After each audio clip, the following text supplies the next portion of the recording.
स्वयं पद्मनाभस्य मुखपद्मोर्मिनीषिता।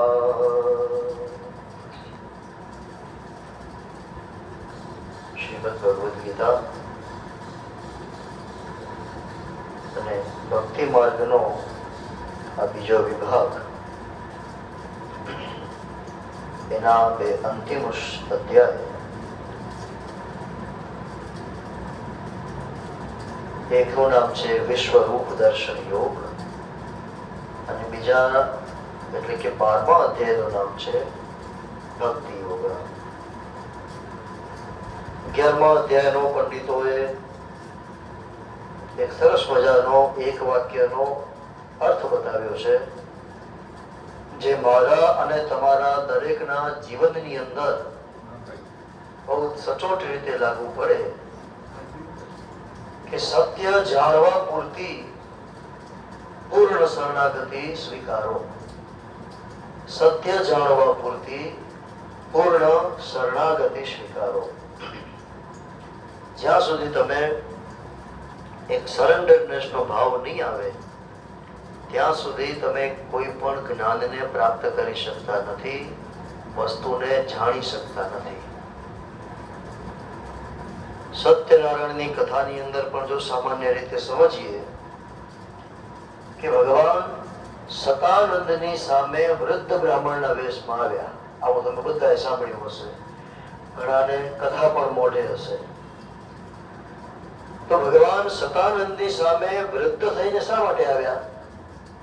આ વૃદ્ધ એટલે ભગવાન કમરથી વળી ગયા હોય, હાથમાં લાકડી હોય, ચામડીમાં કરચલી પડી ગઈ હોય એવો વૃદ્ધ સ્વરૂપ નતો, પણ સતાનંદ થી વયો વૃદ્ધ થઈને આવ્યા, એનાથી મોટા થઈને આવ્યા.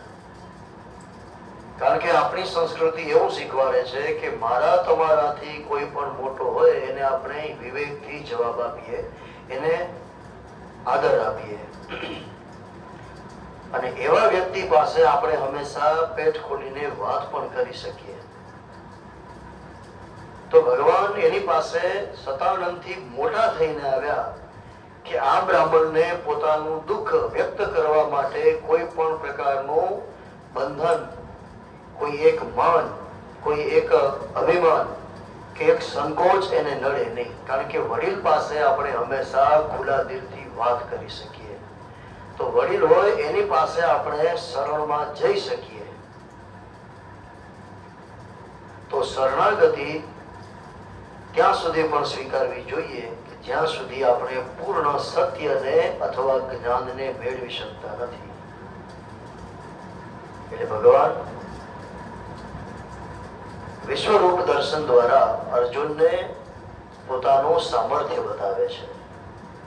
પણ એ સામર્થ્ય બતાવતા પહેલા આ 11મા અધ્યાયની અંદર ભગવાન તરફ એક અર્જુન શ્લોક બોલ્યા છે કે મારા પર અનુકંપા કરીને તમે જે પરમ ગોપનીય અધ્યાત્મ વિશે ઉપદેશ આપ્યો એનાથી મારું અજ્ઞાન દૂર થયું છે. કે હે પરમેશ્વર, આપ પોતે પોતાના જેવા કહો છો એ ખરેખર એમ જ છે, છતાં પણ પુરુષોત્તમ આપના જ્ઞાન, ઐશ્વર્ય, શક્તિ, બળ, તેજ અને યુક્તથી ઈશ્વરીય રૂપને હું પ્રત્યક્ષ જોવા માંગુ છું. એને રિયલાઇઝ કરવું છે કે ભગવાન તમે એકચ્યુઅલ કેવા છો. કે તમે તો મને બતાવી દીધું 10મા અધ્યાયની અંદર કે હું આવી રીતે આટલી જગ્યાએ વ્યાપક છું અને એમાં રહેલો જ છું. કે મેં ગઈકાલે વાત કરી કે આપણાથી કોઈ પણ વ્યક્તિ, વસ્તુ કે મશીન એની એફિશિયન્સી, એની કાર્યક્ષમતામાં ચડિયાતું થાય એટલે આપણે એને આદર આપતા થઈ જઈએ. પછી આદર આપવાની પ્રોસેસ એક જ ટાઈપની હોય, પણ આપણો ભાવ બદલાઈ જતો હોય છે. તમે મંદિરમાં જાઓ તો ચંપલ બારે ઉતારો, રસોડામાં તો આપણે પહેરીને જ ન જઈએ, અથવા પહેરીએ તો અલગ રાખીએ. પણ તમે વિચાર કર્યો કે ઘણી ફોટો લેબની અંદર, દવાખાનાની અંદર આપણને ચંપલ બહાર ઉતારવાનું કે છે. શા માટે? કે ત્યાં એવી મશીનરી ગોઠવાયેલી છે કે જેનું સામર્થ્ય, એની કાર્યક્ષમતા આપણી મનોદશાથી ઘણી આગળ છે. અને આપણા કોઈ પણ મનોદશાના વાઇબ્રેશન્સ કે ખરાબ રજગણ કે એને ડિસ્ટર્બ ન કરે, એને બગાડે નહીં. જેટલી જગ્યાએ આપણાથી વિશેષ કંઈ પણ સામર્થ્ય હોય એ બગડે નહીં, એટલા માટે આપણે અપવિત્રતાને દૂર રાખતા હોઈએ છીએ. તો આ પરમાત્માએ પોતાનું સામર્થ્ય બધી જ જગ્યાએ બતાવ્યું.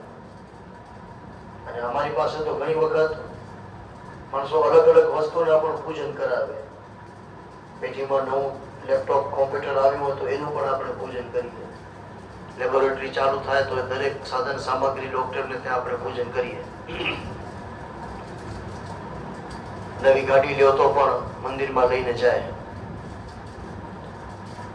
તો ભગવાન બધી જ જગ્યાએ વ્યાપક છે, પણ આપણે એને અનુભૂત કરી શકતા નથી. જે અત્યારે મારી અને તમારી મનોસ્થિતિ છે એવી ને એવી અર્જુનની હતી.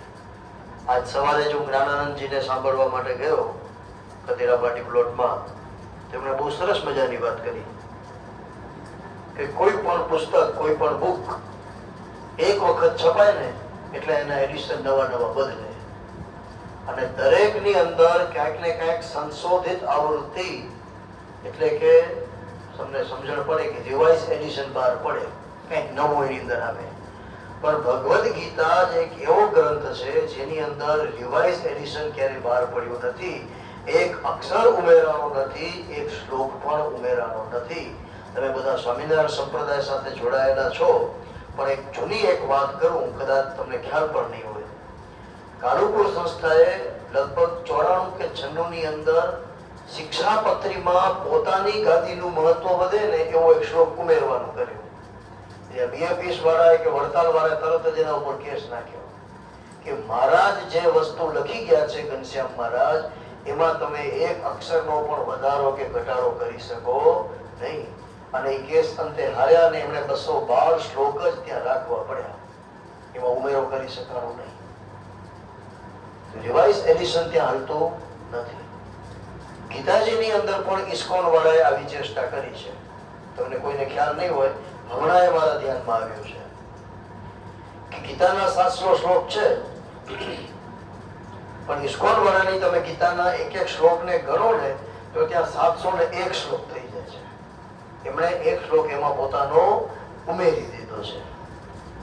પણ આ શ્રીમદ ભગવદ્ ગીતા એવું છે કે જેની અંદર કોઈ પણ પ્રકારનું એડિશન થયું નથી. તેમ છતાં આ આપણે ગીતાને હર હંમેશ સાંભળીએ છીએ અને આપણા જીવનની અંદર દરેક પ્રશ્નની અંદર આપણને માટે ઉપયોગી બની રહી છે. એટલે જેમ અત્યારે આપણે ભગવાનને સમક્ષ હોવા છતાં પણ ફીલ નથી કરી શકતા, અર્જુન આજથી 5000 વર્ષ પહેલા પણ અનુભૂત ન કરી શક્યા. એટલે ભગવાનને કીધું કે ભગવાન, તમે મને મારી ભાષામાં, મારી આંખથી જોઈ શકાય એવું મને તમે સ્વરૂપ દેખાડો. એટલે ભગવાને શું કીધું? શ્રી ભગવાન ઉવાચ પશ્ય મે પાર્થ રૂપાણી શતશોથ સહસ્રશ નાનાવિધાની દિવ્યાની નાના વર્ણ કૃતાની ચ. કે હવે પાર્થ, તો હવે મારા સેંકડો હજારો વિવિધ પ્રકારના, વિવિધ રંગી તથા વિવિધ આકૃતિના અલૌકિક સ્વરૂપોને તું જો. હે ભારતવર્ષી કુરુશ્રેષ્ઠ, મારી અંદર આદિત્યના 12 પુત્ર, એટલે કે 12 આદિત્ય, 8 વસુ, 11 રુદ્ર, બંને અશ્વિની કુમાર, 49 મરુદગણને પણ જો કે આ બધા જ મારા અંદર રહેલા છે. આખી આ ચરાચર સૃષ્ટિ ભગવાનની અંદર વ્યાપક રહેલી છે. ભગવાને આવી રીતે અર્જુનને બતાવ્યું, પણ હજી અર્જુન જોઈ શકતા નથી. એટલે ભગવાને અહીંયા એક બહુ સરસ મજાનો શ્લોક કીધો. અને એ શ્લોક એવો છે, આજે તમારા ઘરના મોટા બહુ એક હાજર નથી, ડોક્ટર અહીં आदिपुर में डॉक्टर आई, eye surgeon doctor Sunil Masand, यानी कि चौचा क्लास कि वो डॉक्टर पंजे ऑपरेशन थिएटर में श्रीमद भगवद गीता जो श्लोक लख्यो कि दिव्यम ददामि ते चक्षु पश्य मे योगमेश्वरम. अब जने 96 साल मिनिट એવો છે એને કે પૂછો ડોક્ટર તમે આ શ્લોક કેમ લખ્યો છે? કે કોઈ પણ દર્દીને ઓપરેશન કર્યા પછી અમે તો માત્ર એની સર્જરી કરીએ છીએ. આંખ આપનાર તત્વ તો એ પરમાત્માનું જ છે. દ્રષ્ટિ અમે આપી શકતા નથી, કચરો દૂર કરીએ છીએ. એટલે ભગવાને કીધું કે દિવ્યમ દદામિ તે ચક્ષુ, હું તને દિવ્ય ચક્ષુ આપું, તને દિવ્ય દ્રષ્ટિ આપું કે એના દ્વારા તું મારા પરમ ઐશ્વર્યને જો. અને આમ કરતા ભગવાને અર્જુનને દિવ્ય દ્રષ્ટિ આપી. અને અત્યારે શું સ્વરૂપ જોવા મળ્યું છે? ભગવાને અત્યારે ભર સભાની અંદર, યુદ્ધ મેદાનની અંદર એટલું વિશાળ સ્વરૂપ ધારણ કર્યું છે કે જેના 1000 મુખ હતા, 1000 હાથ હતા. અને એ બધા જ પરમાત્મા આખી સૃષ્ટિની અંદર પોતાની અંદર સમાવેશ કરતા હોય એવું ભગવાનનું આ સ્વરૂપ હતું. તમે બધાએ આ સ્વરૂપને ક્યાંક ને ક્યાંક જોયું જ હશે કે ભગવાનના એક મુખમાંથી અગ્નિ નીકળે છે, બીજામાંથી વાયુ, એક મુખની અંદર બધા અસુરો સમાવેશ થાય છે, બીજા મુખની અંદર બધા દેવતાઓ છે. અને આવી રીતે આખું ચરાચર સૃષ્ટિએ પરમાત્માની અંદર સમાવેશ થતી હોય એવું આ ભગવાનનું આપણને સ્વરૂપ જોવા મળ્યું છે. ભૂકંપ પહેલા જયારે આપણા ઘરમાં ફોટો રાખવાની પરંપરા હતી ને, ત્યારે આ ફોટો બધાના ઘરમાં હતા. ધીમે ધીમે આપણે હવે ફોટામાંથી દૂર થતા ગયા. ત્યારે ભગવાનના વિશ્વરૂપ દર્શનનું ચિત્ર લગભગ દરેકના ઘરની અંદર હતું. સત્યનારાયણની છબી પણ દરેકના ઘરે હતી. હવે કથા થાય એટલે અમારે પોતાને લઈ જવી પડે. તો આ ભગવાનનું સ્વરૂપ એ બધા ઘરમાં જોવા મળતું. કે બધા જ ઋષિઓ, યુદ્ધના મેદાનની અંદર ઉભેલા સૈનિકો, કર્ણ આદિ, દુર્યોધન, પાંડવોના સૈન્ય, એ બધું જ જાણે ભગવાનની અંદર સમાવેશ હોય એવું ભગવાનનું વિશાળ ત્યાં સ્વરૂપ જોવામાં આવ્યું છે. અને આ સ્વરૂપની અંદર અર્જુને જયારે જોયું ત્યારે એને અનુભૂત કર્યું કે ચરાચર સૃષ્ટિ એ ભગવાનની અંદર વ્યાપક રહેલી છે. સંજય નામના આ ઋષિએ શ્રીમદ ભગવદ ગીતાની અંદર તો એવું વર્ણન કર્યું છે કે જેટલા પણ નદી નાળા, જેટલી પણ સૃષ્ટિની નદીઓ છે એ બધા જ જાણે ભગવાનની નાળીઓ હોય એવું એમને જોવામાં આવ્યું. જેટલા પણ હિમાલય, જુનાગઢ જેવા પર્વતો છે એ બધા જ ભગવાનની અસ્થિમાળા હોય એવું જોવામાં આવ્યું છે. સૃષ્ટિની અંદર જેટલા પણ વૃક્ષો હતા એ બધા જ ભગવાનના રૂવાણા હોય એવું એને જોવામાં આવ્યું છે. ભગવાનની બંને આંખો એ સૂર્ય અને ચંદ્ર તરીકે જોવામાં હતી. અને ભગવાનનું તેજ કેવું હતું એનું બહુ સરસ મજાનું વર્ણન કર્યું છે કે દિવિભા સૂર્યસ્ય ભવેદ યુગપદ ઉત્થિતા, કે એક સાથે હજારો સૂર્ય જાણે આકાશની અંદર તપ્યા હોય એવું ભગવાનનું વિશાળ તેજ હતું. અને આ તેજને કોઈ પણ સામાન્ય મનુષ્ય જોઈ ન શકે, એની આંખો બંધ થઈ જતી હોય. આવા સ્વરૂપને અત્યારે 11મા અધ્યાયની અંદર પરમાત્માએ બતાવ્યું છે. અને આ સ્વરૂપ ભગવાને પોતાના જીવનની અંદર 2 વખત બતાવ્યો. એક, જયારે ભગવાન આ યુદ્ધથી પહેલા કૌરવ સભાની અંદર વિષ્ટિ કરવા માટે ગયા, સમજૂતી કરવા, ત્યારે ભગવાને પોતાનું આ સ્વરૂપ બતાવ્યું છે. પણ ત્યારે આ સ્વરૂપ એ મહારાજ ભીષ્મને અને વિદુરજી મહારાજને જ દેખાણું, બીજા કોઈને દેખાણું નથી. અને ત્યારે ભીષ્મ મહારાજને જીવનની અંદર લાગ્યું કે આ યુદ્ધ સભાની અંદર જે કાંઈ મેં અધર્મનો આશ્રય લીધો એ ખોટો લીધો છે. વિદુરજી મહારાજને આ ભગવાનના સ્વરૂપ દેખાણા. અને અત્યારે યુદ્ધ મેદાનની અંદર એ અર્જુનને જ સ્વરૂપ જોવામાં આવ્યું છે. કરણ બેઠો છે એટલે એક વાત કરું કે આ ગીતાજીનો આ એક શ્લોક, દિવી સૂર્ય સહસ્રસ્ય ભવેદ યુગપદ ઉત્થિતા, આ શ્લોક વિજ્ઞાન જગતની અંદર નેશનલ જિયોગ્રાફી પણ એની નોંધ લીધી છે. 1945ની સાલની અંદર અમેરિકાના મેવાડા સ્ટેટની અંદર જ્યારે પ્રથમ એટમ બોમ્બનો વિસ્ફોટ થયો ને, ત્યારે એ વૈજ્ઞાનિક હતા રોબર્ટ ઓપનહાઇમર. એને પૂછા કરવામાં આવી કે તમને આ અણુ ધડાકો કર્યા પછી કેવું જોવામાં આવે છે? ત્યારે આ વૈજ્ઞાનિકે આ ગીતાજીનો શ્લોક બોલ્યો છે કે એક સાથે હજારો સૂર્ય જાણે ઉગ્યા હોય એટલો પ્રકાશ, એટલું તેજ અત્યારે હું જોઉં છું. અને એને જ જ્યારે આ શ્લોક બોલ્યો ને ત્યારે આખી વેસ્ટર્ન વર્લ્ડને આપણા ગીતાજી ઉપર દ્રષ્ટિ ગઈ કે જેણે પ્રથમ અણુ બોમ્બ બનાવ્યો એ વૈજ્ઞાનિક જો આ ગીતાજીનો શ્લોક બોલતો હોય, એ શ્લોકનો આધાર શું? ત્યારથી ગીતાનો વેલ્યુ વધ્યો. ત્યાં સુધી આપણને પણ ખબર નથી, અને ખબર હતી તો કેટલી કે ગીતાજી તાવીજી સ્વરૂપમાં મળે 2 રૂપિયાના ગીતા પ્રેસના, અને આપણે ભગવાનના મંદિરમાં મૂકીએ. અને હું તમને એક વિનંતી કરું કે ગીતાજી હંમેશા રોજ વાંચવા, એના એક શ્લોકને સાંભળવા. જો અત્યારે અર્જુન ઉવાચનો જે શ્લોક હતો ને, હું બોલ્યો નથી, પણ મેં એવા જ એવા શ્લોક બોલ્યા છે કે કે જે ભગવાનના મુખેથી નીકળ્યા છે. કાલે ખૂબ બધા માણસો હતા એટલે મારું બોલવાનું જરા અલગ થઈ રાખ્યું હતું મેં કે આજ પછી તમે જ્યારે જ્યારે દાદાજીને યાદ કરશો, હમણાં જ કોઈ કંઈક બોલ્યા પણ ખરા કે છેલ્લો ફોટો વાયડો કોઈ કોણ બોલ્યું મને ધ્યાનમાં ના આવ્યું, પણ અવાજ આવ્યો મારા કાનમાં કે કોઈ તમે આલ્બમ જોશો, લગ્નનો હોય કે બીજું કોઈ એવું ફંક્શનમાં તમે મણિલાલભાઈનો ફોટો જોશો એટલે તરત કહેશો કે ના એમાં દાદાજી અહીં. તમારા ઘરની અંદર નાનું બાળક હોય એ હાલતા શીખે, બોલતા શીખે, અને ભગવાનની દયાથી આપણે દરેક પ્રકારના સાધનથી, ગેજેટથી એને વિડીયો ઉતારીએ. પછી છોકરો 10 વર્ષ થાય અને કાલી ગયેલી થતી ભાષામાં વાંચો ને ગાલ કરીને દો બાકી કરી મજા આવે છે સોનેજી. આપણે કેટલો આનંદ થાય કે છોકરો હેડો બોલતો. એ શા માટે આનંદ થાય છે કે આપણને એના પોઝિટિવ વાઇબ્રેશન્સ એ લાગુ પડે છે. ગીતાના જેટલા પણ હું શ્લોક બોલ્યો છું એ એવા જ શ્લોક બોલ્યો છું કે જે ભગવાનના મુખમાંથી નીકળ્યા છે.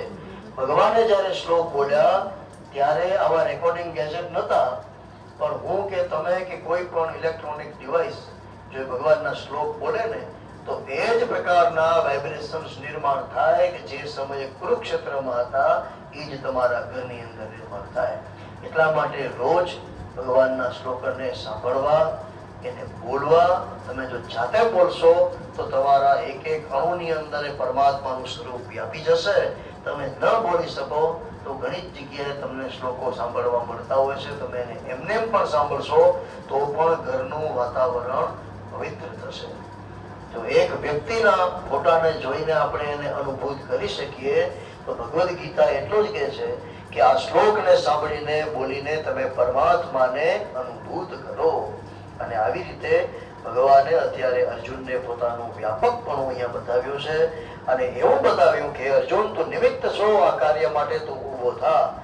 અને જો એક મહત્વની વાત કરું તો ભગવાને અત્યારે યુદ્ધ મેદાનની અંદર બીજા શ્લોકની અંદર જે વાત કરી, વસંતાબેનને ખ્યાલ હશે કે આ બધાના પ્રાણ તો મેં હરી જ લીધા છે, તારે માત્ર નિમિત્ત બનવાનું છે.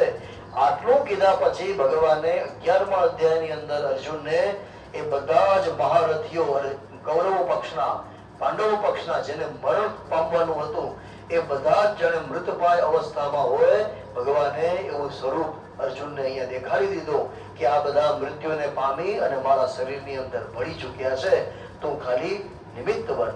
અને આ જયારે દ્રશ્ય અર્જુને જોયું ત્યારે અર્જુન હાથ જોડી અને ભગવાનના શરણમાં આવ્યો છે. તમે ઘણી જગ્યાએ ગીતાજીનું એક પિક્ચર જોયું હશે, સીન કે ભગવાન ઉભા છે અને અર્જુન હાથ જોડી ઘોડાથી ઉભો છે. એ ક્યાંનું સીન છે કે 11મા અધ્યાયની અંદર જયારે પરમાત્માને અર્જુનને ઓળખ થઈ ત્યારે એને ગાંડીવ મૂક્યું, ઘોડા વાળી અને ભગવાનના શરણમાં આવ્યો, રથ ઉપરથી નીચે ઉતરી. અને ત્યારે પરમાત્માએ એને કીધું કે અર્જુન હવે તું માત્ર નિમિત્ત બન. ભગવાને અહીંયા ફરી પાછો પોતે જ મૃત્યુ સ્વરૂપ છે એનો ઉલ્લેખ કર્યો.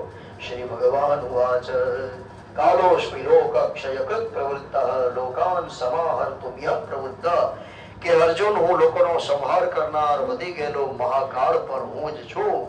અને આ શ્લોકને આપણે સમજીએ તો એમ લાગે કે આજથી 3 વર્ષ પહેલા જયારે કોરોના આવ્યો ને ત્યારે આ સામાન્ય નહીં હોય, પણ ભગવાનનું જ કોઈ સ્વરૂપ હશે કે જે મહાકાળ સ્વરૂપે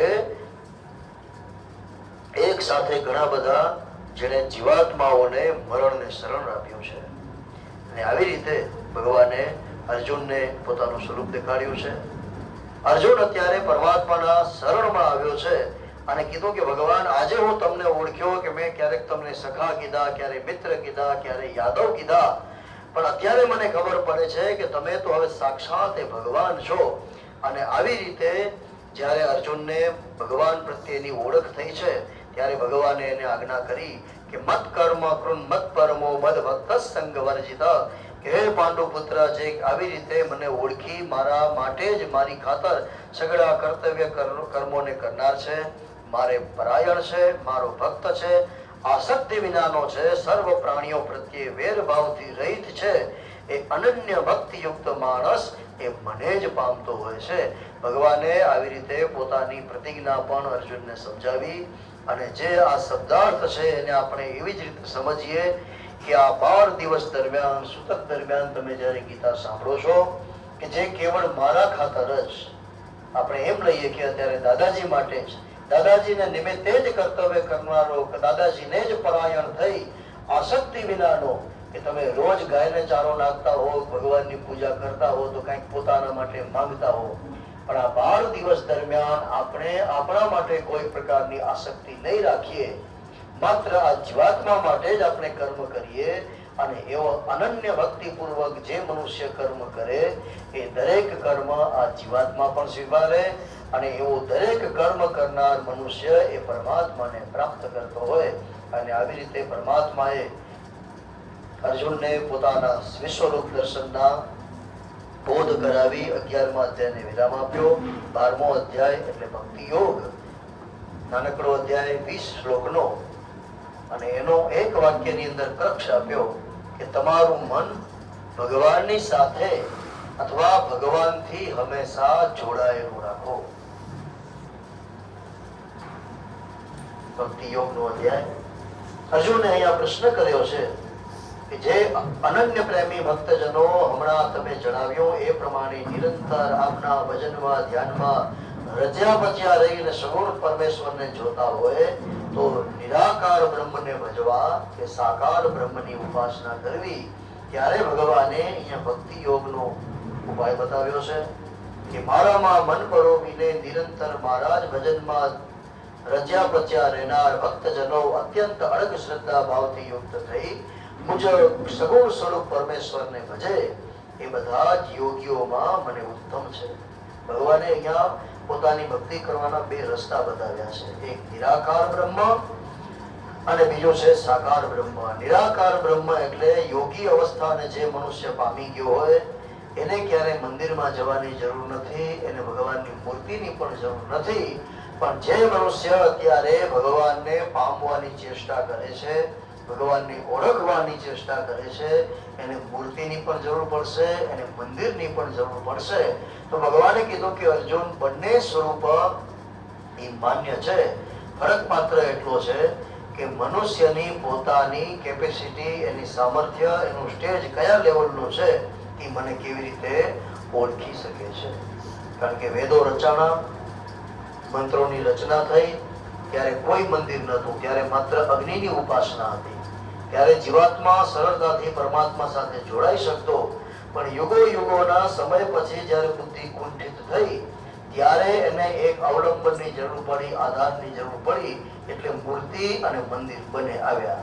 પણ જો તમે એ સ્ટેજથી આગળ નીકળી જાઓ છો તો પછી તમને ભગવાનના ફોટાની કે મૂર્તિની કોઈ જરૂર રહેતી નથી. અને આમ કરતા ભગવાને આ 12મા અધ્યાયની અંદર ભક્તના લક્ષણ બતાવ્યા છે કે કોઈ પણ સ્વરૂપે તમે નિરાકાર બ્રહ્મનું અર્ચન કરતા હો કે સાકાર બ્રહ્મનું અર્ચન કરતા હો, ભક્તના જીવનની અંદર અમુક પ્રકારના જ્યારે લક્ષણ આવી જાય ત્યારે સમજવું કે હવે એના ઉપર ભગવાનની કૃપા વરસી છે. અને આ અધ્યાયની અંદર અલગ અલગ ભગવાનના ભક્તના લક્ષણ બતાવ્યા. અદ્વેષ્ટા, ભગવાનનો ભક્ત હોય, કોઈનો દ્વેષ ન કરતો હોય, દરેક પ્રત્યે મૈત્રી હોય, કરુણતા હોય, અભિમાન ન હોય, નિર્મમતા હોય, ક્ષમી હોય, કોઈ અપરાધ કરે તો પણ એને ક્ષમા કરતો હોય, કોઈ પણ અવસ્થાની અંદર એ વ્યક્તિ હંમેશા સંતોષી હોય. યથાત્મા દ્રઢ નિશ્ચય, પોતાના જીવનની અંદર જે કઈ સંકલ્પ હોય એમાંથી ક્યારે પાછી બાંધી ન કરતો હોય એવો મનુષ્ય ભગવાને કીધું કે યો મે ભક્ત સમે પ્રિય, આવો ભક્ત મને અતિશય પ્રિય છે. અનપેક્ષ, બીજા તરફથી અપેક્ષા ન રાખતો હોય. હું ને તમે વધારે ને વધારે જીવનમાં દુઃખી ક્યારે થઈએ? જ્યારે આપણે આપણા તરફથી અપેક્ષાની બદલે બીજા તરફથી અપેક્ષાઓ રાખીએ કે આ આવું કરશે, આવું આપશે, માન સન્માન કાંઈ પણ, ત્યારે આપણે દુઃખી થતા હોઈએ છીએ.